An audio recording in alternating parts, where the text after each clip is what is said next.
गांव में रमेश और सुधा नामक पति पत्नी एक छोटे से घर में रहते थे। वे दोनों अपने खुद के खेत में पालक की खेती करते थे।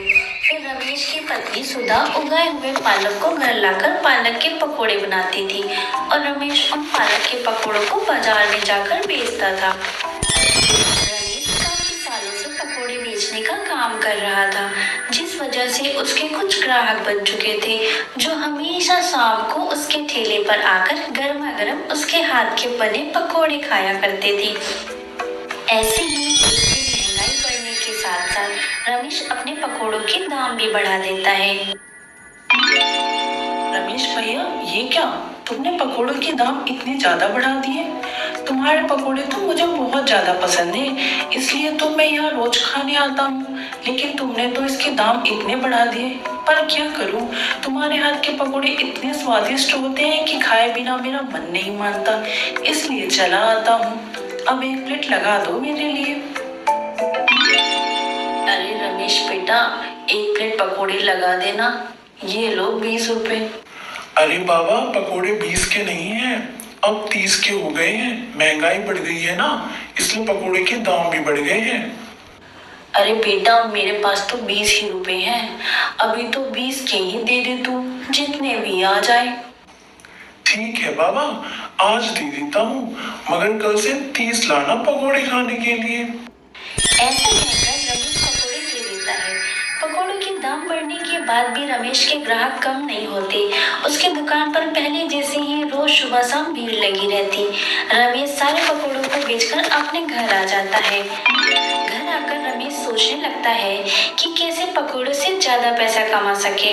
पकोड़े तो मैं रोज बेचता हूँ और पैसे भी उतने ही आते हैं। मैंने पकोड़ों के दाम भी इसलिए बढ़ा दिए थे ताकि कुछ आमदनी ज्यादा हो जाए, लेकिन अभी भी कुछ खास आमदनी नहीं हो रही है। आज ग्राहक तो थे पर पकोड़े खत्म हो गए थे। मुझे कुछ ऐसा करना होगा जिससे मैं ज्यादा से ज्यादा पकोड़े बना सकूं और उसे बेच सकूं। अरे हाँ, ये सही रहेगा।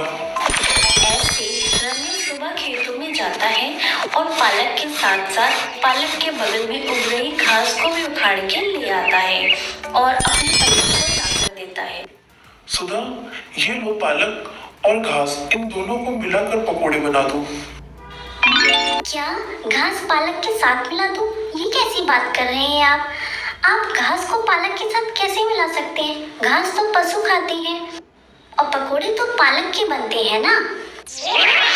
ओहो, तुम ज्यादा बातें मत करो, बस जैसा मैंने कहा है वैसा कर दो। रमेश के कहने पर सुधा पालक के साथ घास को मिलाकर पकोड़े बना देती है और रमेश से कहती है, देखिए, आपके कहने पर मैंने पकोड़े तो बना दिए हैं, पर मुझे लगता है ऐसा करना ठीक नहीं है। ज्यादा पैसे कमाने के लिए ग्राहकों के साथ बेईमानी, मुझे ये ठीक नहीं लगता।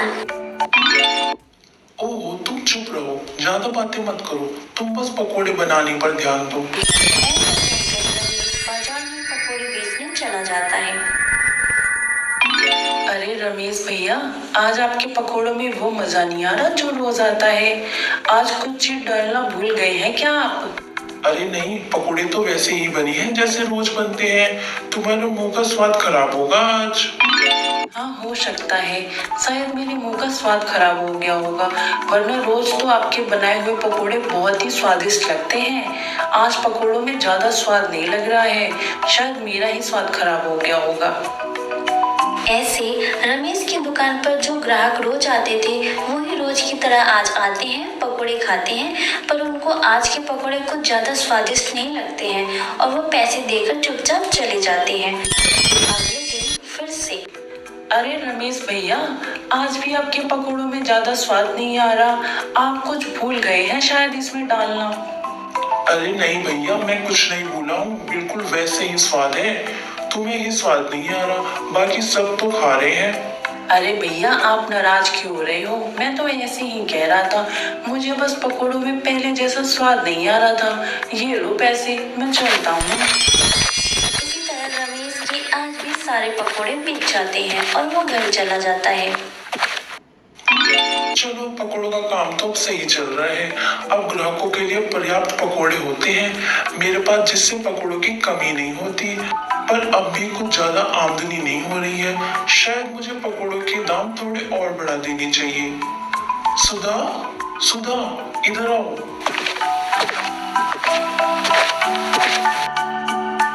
क्या हुआ जी?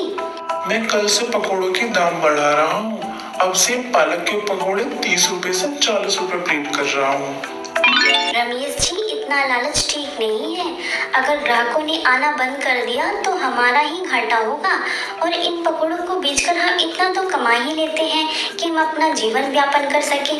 फिर ये पकौड़े के दाम बढ़ाना ही क्यों? तुम बस पकौड़े बनाने पर ध्यान दो, बाकी सब मुझ पे छोड़ दो, मैं सब देख लूंगा।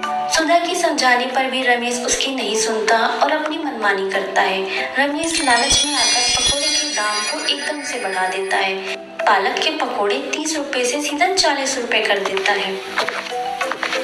रमेश भैया, अभी कुछ दिन पहले ही तो तुमने पकोड़े के दाम बढ़ाए थे। अभी 10 दिन भी पूरे नहीं हुए कि तुमने फिर से दाम बढ़ा दिए। भैया, अभी तो मैं सस्ते में पकौड़े बेच रहा हूँ, वरना यही पकौड़ा बाहर से लोगे तो आपको 50 रुपए के मिलेंगे। अब तुम्हें मेरे पकौड़े लेने हैं तो लो, वरना यहाँ से जा सकते हो। लाइन में और भी ग्राहक खड़े हैं, हटिए हटिए यहाँ से। अगर ऐसी बात है तो मुझे नहीं खाने तुम्हारे पकोड़े।